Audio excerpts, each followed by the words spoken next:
Sıcak yaz aylarında önereceğimiz besinler, mevsimin bize sunduğu taze sebze ve meyveler, su açısından zengin olan kefir, cacık, ayran, süt gibi ürünler, yoğurt, et ürünleri, yumurta, kuru baklagiller, tam tahıllı ürünler ve zeytinyağlı sebze yemeklerini önermekteyiz. Yine ara öğünlerde taze sebzeler, taze meyveler, tam tahıllı ürünler, süt ürünleri, kefir, yoğurt, kavrulmamış, tuzsuz, sert kabuklu meyveleri, kuru yemişleri önerebiliriz. Gazlı içeceklerden, şekerli içeceklerden, meyve sularından, çikolatalardan, işlenmiş et ürünlerinden, aşırı yağlı yemeklerden, paketlenmiş ürünlerden muhakkak uzak durulmalı. Yaz aylarında özellikle gıda kaynaklı enfeksiyonlarda da artışlar görülebilmekte. Bu gıda kaynaklı enfeksiyonlar da iştahı etkilemektedir.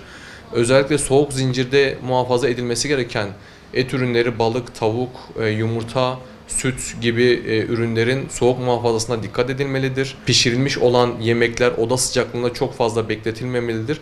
Pişirilip önceden dolapta bekletilmiş olan yemeklerin de sadece tüketebileceğimiz miktarlarını alıp ısıtarak bu mikroorganizmaların gıda enfeksiyonunun oluşmasına engelleyerek daha sağlıklı bir öğün sunabiliriz. Yaz aylarında çocukların vazgeçilmezi olan ürünlerden biri de dondurmadır. Paketli olan ürünlerden uzak durulması gerektiğinden bahsetmiştik. Yine dondurmalar da bunlara dahil aslında. Evde yapılabilecek dondurmalar en sağlıklısıdır. Aileler meyvelerle beraber yoğurt, süt vesaire gibi karışımlar yaparak bunları dondurup çocuklarına sağlıklı bir şekilde sunabilirler. Böyle bir imkan yok ise de yine keçi sütünden imal edilmiş olduğunu bildiğimiz dondurmaları tüketmelerinde fayda var. Paketli ürünleri, paketli dondurmaları tüketmelerini tavsiye etmemekteyiz. Düzenli öğün alışkanlıklarını korumak, su tüketimini arttırmak ve besin çeşitliliğini sağlamak yine hedeflenmelidir.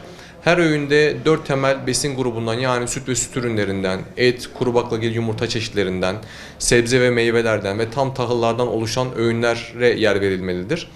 Çocuklar temelde ailelerini örnek alırlar. Anne ve babaların sağlıklı beslenme alışkanlıkları, düzenli öğün alışkanlıkları ve öğün saatlerini keyifli hale getirmeleri çocukların sağlıklı beslenmeye olan bakış açılarını çok olumlu yönde etkileyebilmektedirler.